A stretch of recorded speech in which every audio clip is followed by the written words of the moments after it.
Can you imagine civilization without any virtues? What would it look like if we all just treated everyone else any way we felt like? To explore a question like that, we must first dive into what exactly are virtues. What are the driving forces, and what benefits or weaknesses do they create? So today I'm excited to introduce you to Dr. Sarah Schnitker, a professor of psychology at Baylor University. Dr. Schnitker is director of Baylor's Brights Center, and she holds a PhD and MA in personality and social psychology from the University of California, Davis. Her research focuses on virtue and character development, with a special focus on the role of spirituality and religion in virtue formation. Dr. Schnitker is an associate editor for Psychology of Religion and Spirituality, and across her career, she's secured more than $10 million in funding as a principal investigator. She sounds like someone you'd want on your next research project. Dr. Schnitker, welcome to Psych Everywhere. Thank you for having me. It's great to be here today. So to kind of get us started, I guess my definition of virtue, I kind of looked around and thought, what are we talking about here? So my definition is that virtue is a deep-seated habit or character trait that contributes to human flourishing, often toward good beyond just yourself.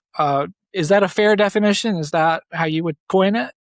Yeah, I think that's a great definition. And I think the definition that aligns with a lot of philosophical theories of virtue. And it also aligns with how we've been studying virtue in psychology today. And I think it has some key elements, right? So disposition, it's not just a one-off behavior. It's something you really is part of you in a deep way. It also shows that virtues are not things that make you miserable, but they're what help communities to thrive and individuals to thrive. And so they're actually the things that make our lives worth living and build a good life.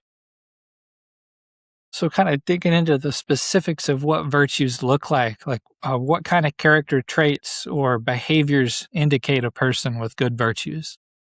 Yeah. And, there's a lot of different virtues that we might see pop up in different social groups and societies. And, it's an interesting argument of how specific are these to particular cultures versus general. And from the literature, it shows that there are some virtues that are more emphasized in some cultures than others, but you see a lot of these show up in many different places. So, for example, gratitude, giving kind of people thanks that they're due to properly appreciate what you've received, shows up in lots of different cultures. And it's a virtue that really improves our own well-being. There's many, many studies showing that it makes us happier. It improves our physical health, our mental health. But the really cool thing about a virtue like gratitude is that it also improves your social relationship. And it helps build strong social groups and helps communities work together in a collaborative nature and for people to get along with each other, because it helps you find relational partners. It helps you notice who is doing great things for you. It helps you feel close to them. And it helps us when we start to forget and we start to think, oh, we're all alone. It helps remind us that we're valued and we have responsibilities in a community. So that's just one example. There's many others. We could talk about patience or generosity or self-control. And all of these virtues, you can think about how they are beneficial to us as individuals and to our social group. What about do virtues help you to handle stresses and things like that? Yes. And I think a great example of a virtue that helps you cope with the frustrations of life and difficulties is something like patience.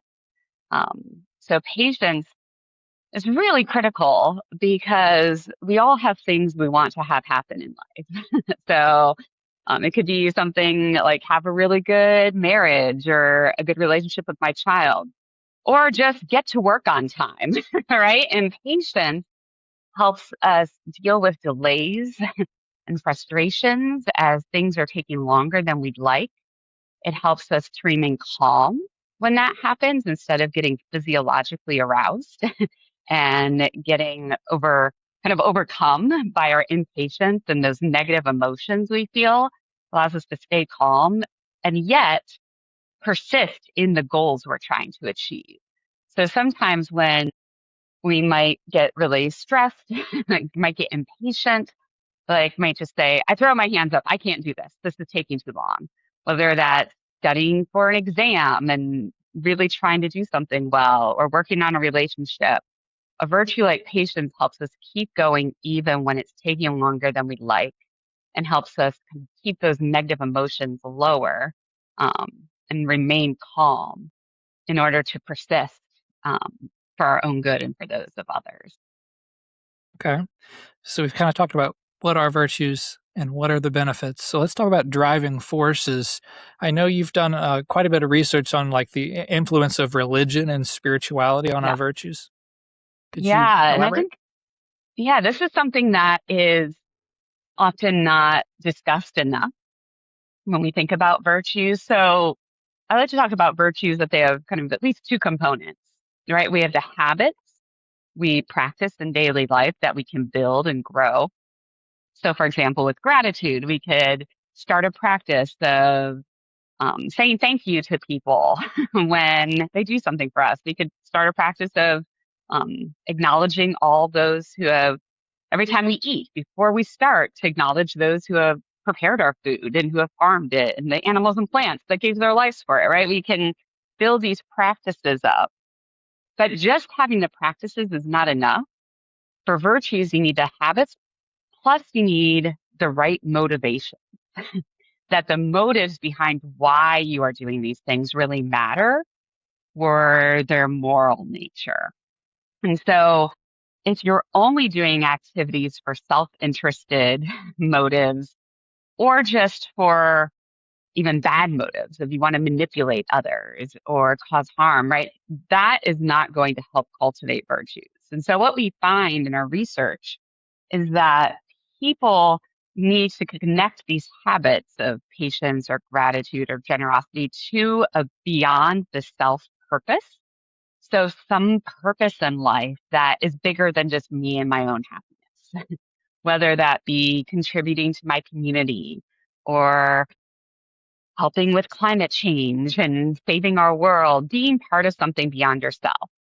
And one thing that we find is that those big P purposes in life often are connected to a person's spirituality um, or to a person's religious faith.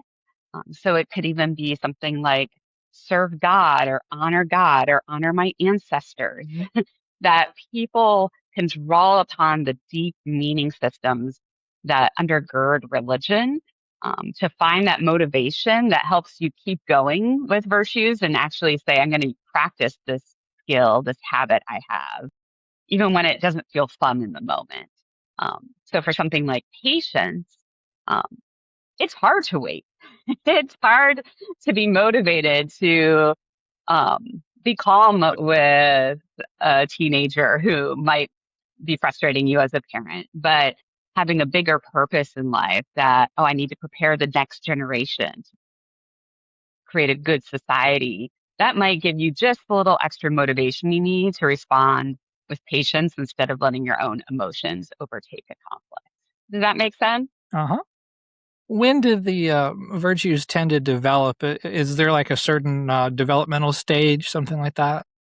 Yeah, so I think um, it, it seems that adolescence and young adulthood are really critical periods for virtue development. So because virtues include both your habits or skills and this narrative identity that some value something bigger than yourself, we find that in childhood, we begin to develop habits and capacities. But we know from developmental psychology that the real work of identity development and having the cognitive infrastructure to really think about the self in a complex way and tell that narrative about the self really comes online in adolescence and is arguably one of the main tasks of adolescence and emerging adulthood. And so that is a special period where, um, as a culture, we can say, how do we socialize our adolescents? And do we help them think about who they are as moral individuals? Do we help them think about what does it mean to be a good person and help them incorporate a beyond the self purpose into their identity as they're entering that identity development phase for the first time? Um, Now, of course, identity continues to develop across the lifespan. And so it's not like your moral development, your virtue development is just over after you're in adulthood, but it's a really foundational period and it forms the basis of kind of refinement and even a trajectory that you're on.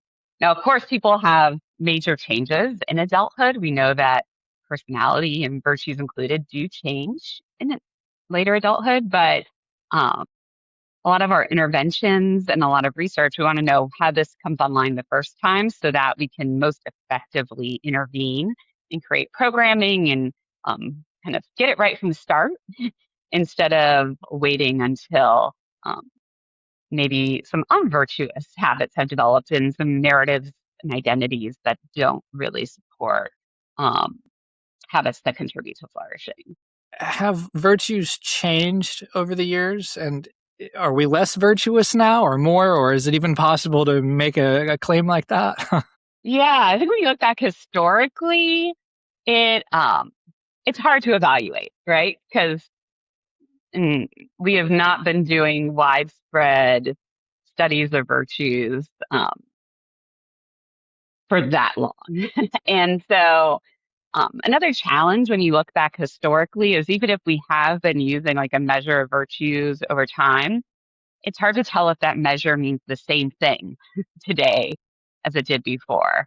Um, and so I think it's a tough question to answer.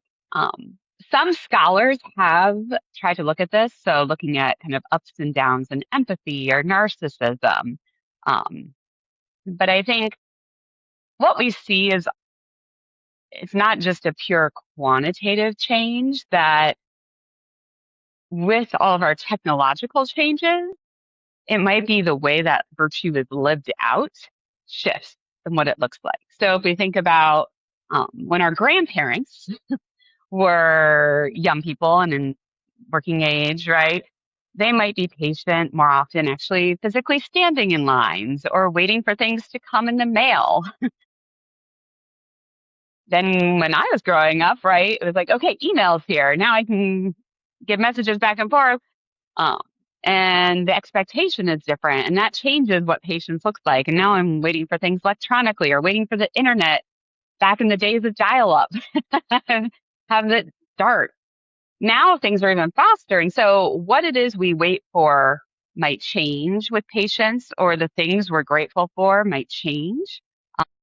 So that changes the flavor, but some of those core capacities that we um, have not changed. And so I think when there's often this kind of hysteria of like, oh, the new generation is that all like, is morally corrupt and doesn't have capacities. I think sometimes that hysteria is more reflecting that the environment has changed and what the older generation, how they saw virtues playing out, have shifted then for the younger generation and how they look, rather than, oh, things are just going really poorly.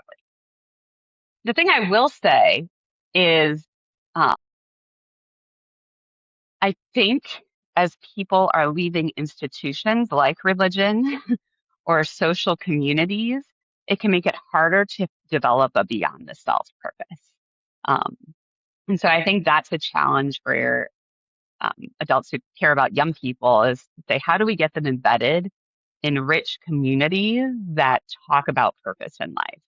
And if they're exiting from traditional faith communities, what other types of communities have a moral story about what matters and helps people act um, together so it's not just a solitary activity?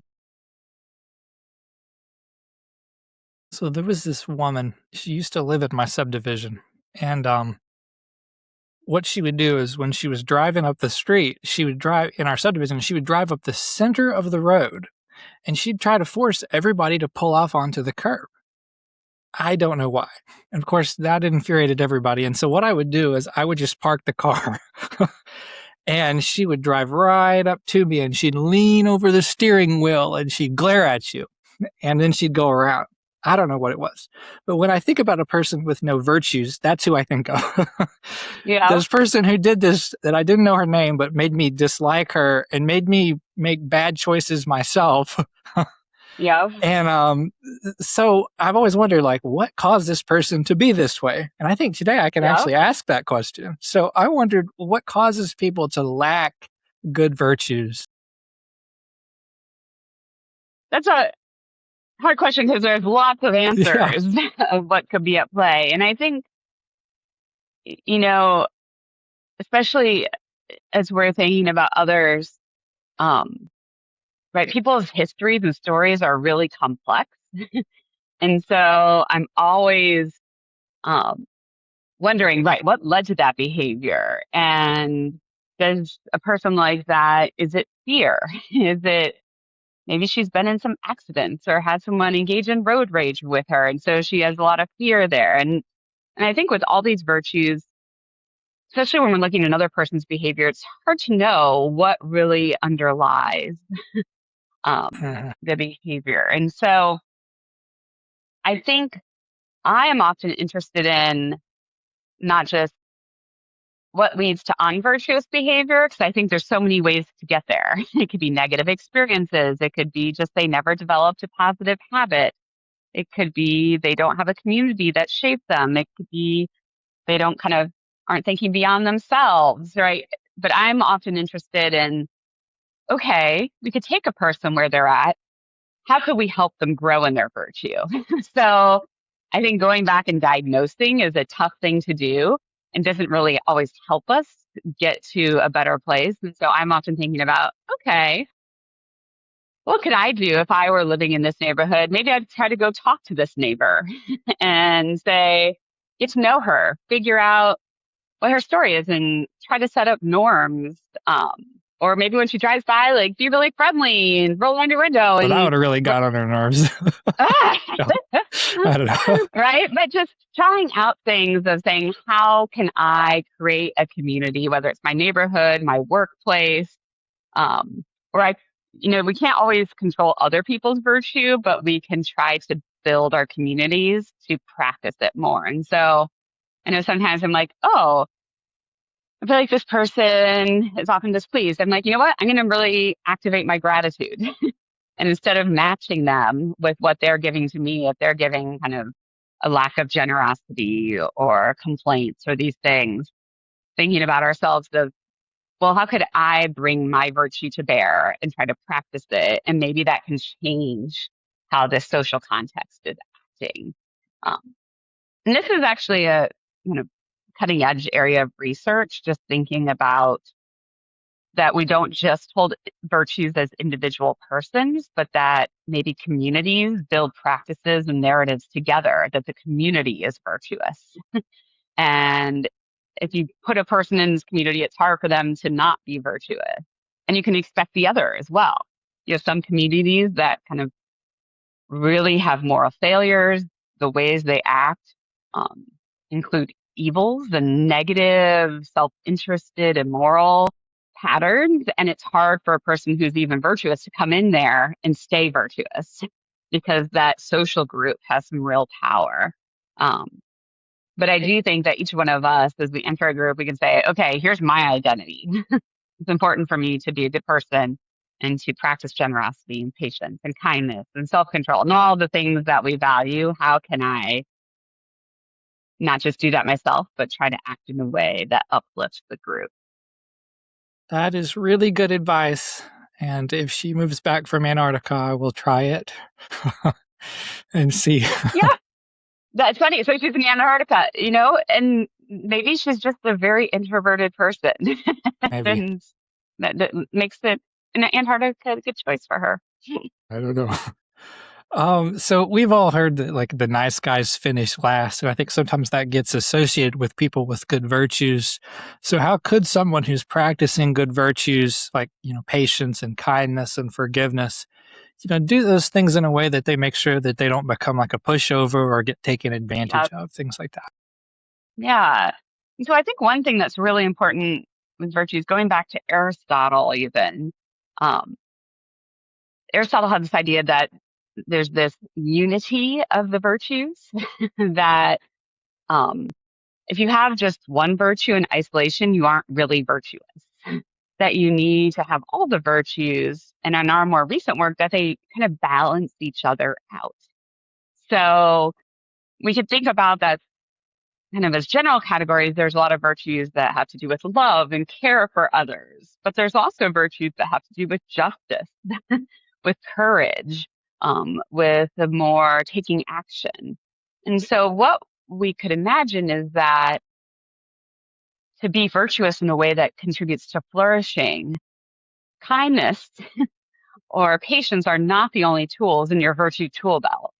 That sometimes a situation you should wait and be patient, but at other times, a wise person knows that you need to act with courage and say something and do something and say, that's not okay the way I'm being treated.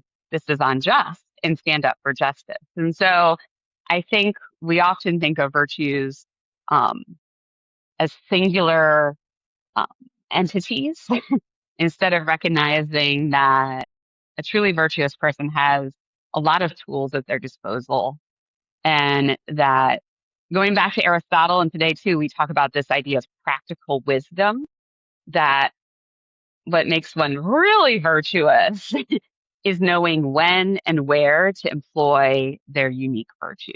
So is this a time for patience, or is it a time for courage? And we show that in our research, that when you have kind of a balance of these, that's when you see people are not becoming passive. Instead, they're staying engaged without becoming reckless, right? They're really able to pursue their goals well.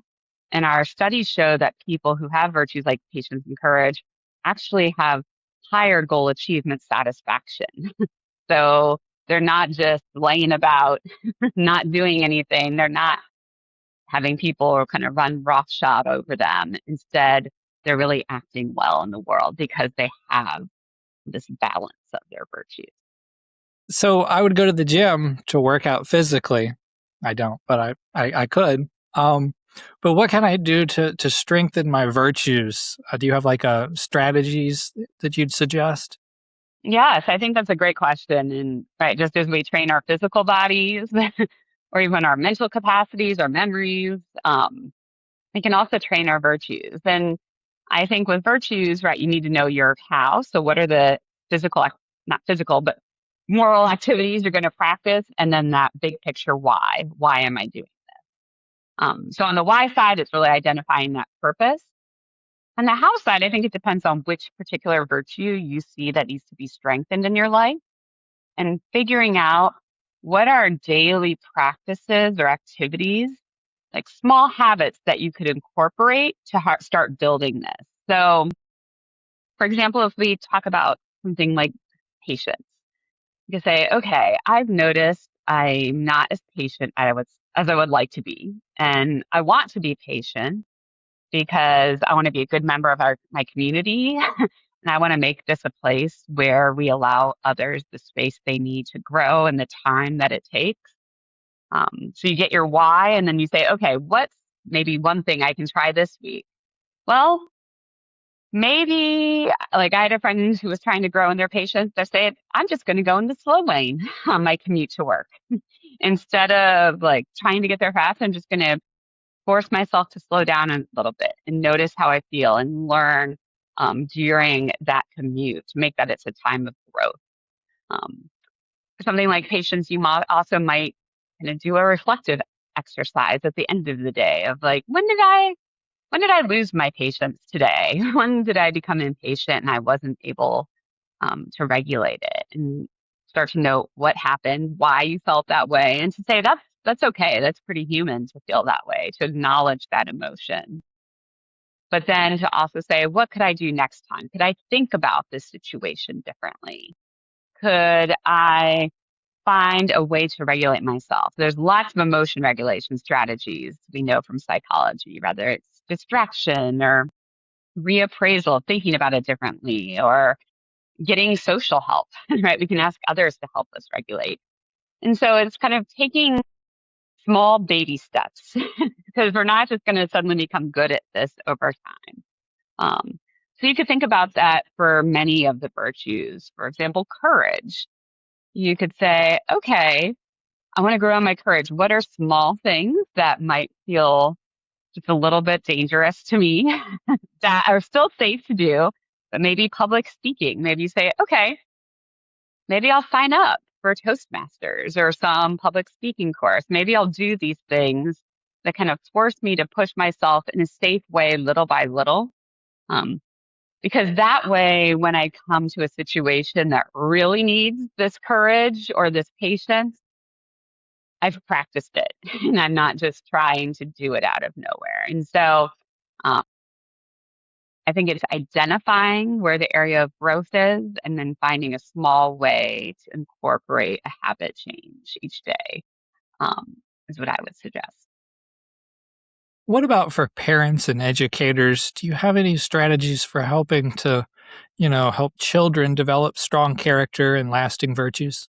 Yep. I think one thing that's important to remember is that not only do we are virtues taught, but they're also caught.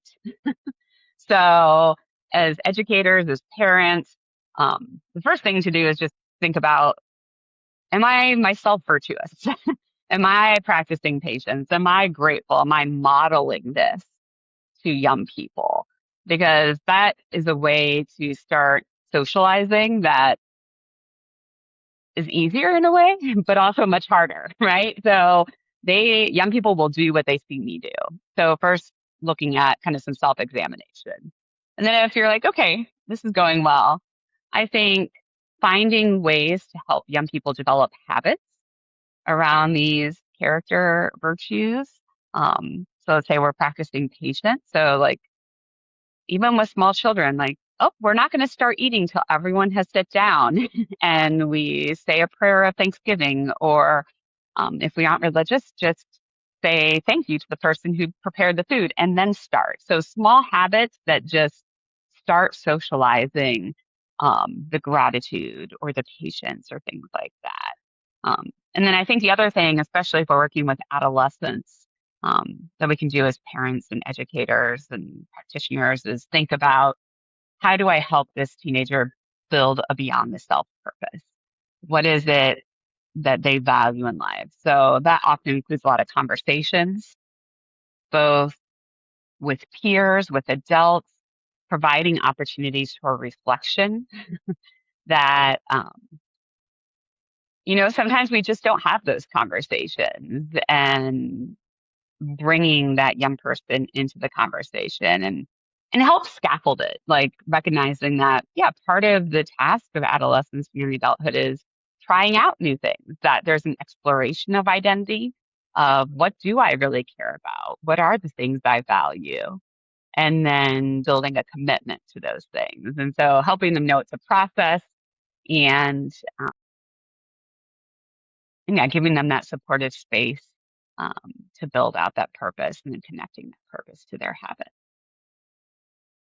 So this next question that I have, I don't even know if you're going to want to answer it because you seem like such an optimistic, like positivity focused person. But when we first started this episode, I talked a little bit about what might the world look like if we had no virtues, and I wondered if maybe you wanted to take a stab at that. What would the world Yeah, look like with no virtues? it would not be a place I would want to live. I think it would be a very, very lonely place. uh, Um, Virtues are really necessary for long-term relationships and for group um, cooperation. That I think would be a place that's very isolating, and that we'd see well-being plummet. Um, right? We know that one of the most predictive things for our kind of happiness in life and mental illness symptomatology is our social connectedness. We are hyper social creatures. And so if we start to fail to have virtues, we would fail to be able to work in these really cooperative groups. And um, we would lose trust, we would lose connection, and we would lose the things that really contribute to flourishing. And see, we'd see a world of people who are languishing, who are suffering more than they are today. And people are suffering today, of course. Um, but um, I think you can just imagine a group where you don't trust anyone else to have your best interest at heart. You don't trust that anyone loves you. Things are unjust. That's not a world I want to live in. I want to live in the opposite of that. And I want to be part of communities where people exhibit love to each and care and kindness, and there's justice and fairness, um, and that we look for the good of all and not just everyone out for themselves. Right? We don't want to have a Lord of the Flies type of world. Um, that I think a variety of novels uh, have gone down this path of where things go when humans are less attentive to their own virtue development. So my last question is kind of a challenge for listeners, really. If they could start practicing just one virtue today that would have the biggest impact on their lives and their relationships, what would you choose and why? Well, I mean, I think it depends on the person for sure and what they're lacking. But I would say if this is kind of a new idea to you of trying to work on your virtues, the place I would start is gratitude. Because practicing gratitude feels often really good. Not for everyone. Sometimes it can feel aversive. You can start to recognize that I might have responsibilities to others because I've received. But in general, it starts as recognizing our connections with others. And oftentimes our gratitude can be a really good moral motivator for other activities that the virtues require. So, um, it can help us with negative circumstances. It can get us started. And what they say about gratitude is that it creates an upward spiral, that you feel grateful, you want to be giving back to others, and then you're generous. And then those people feel grateful to you and give back to you. And then you kind of create this upward spiral of positivity with gratitude. Um, that then motivates you to be more patient and motivates your kindness and generosity. And so if you're going to start somewhere, I think that's the easy place to start. Um, and I think a key to gratitude practice, one of my former postdocs, Janae Nelson, um, and work we did together, we found that it's not just what am I grateful for, but to whom am I grateful? So not just thinking about the things, but the people who have given them to you, and recognizing all the people who have contributed to your own life in different ways. And so that would be my place to start and then build out from there. Okay. Well, on that note, I am grateful for you, and I really appreciate you coming on the show today. You've not only given us a lot of knowledge, I think, but you've also just with your sunny disposition, your optimism that you've brought to the episode that I really appreciate as well. The idea that trying to increase your virtues doesn't going to get harder as you go along the way, but that it might get easier and that other people will join into you and that there's this positive contagion effect to it. It's just so uplifting. And so just want to thank you so much. Yes, thank you. I appreciate the time. You've just listened to another episode of Psych Everywhere, a podcast by PsyChi, the International Honors Society in Psychology. For this show, distinguished guests weigh in on applying psychological science to a diverse range of current events and to better your life. Listen for free wherever you go for podcasts or see a written transcript on YouTube. If you haven't already subscribed, what are you waiting for? Tell a friend or a colleague about the show, comment on episodes on YouTube, and leave a review at Apple Podcasts. You'll absolutely make my day. And more importantly, you'll be helping us to get Psych everywhere. Copyright 2026, Psy-Chi, the International Honor Society in Psychology. All rights reserved.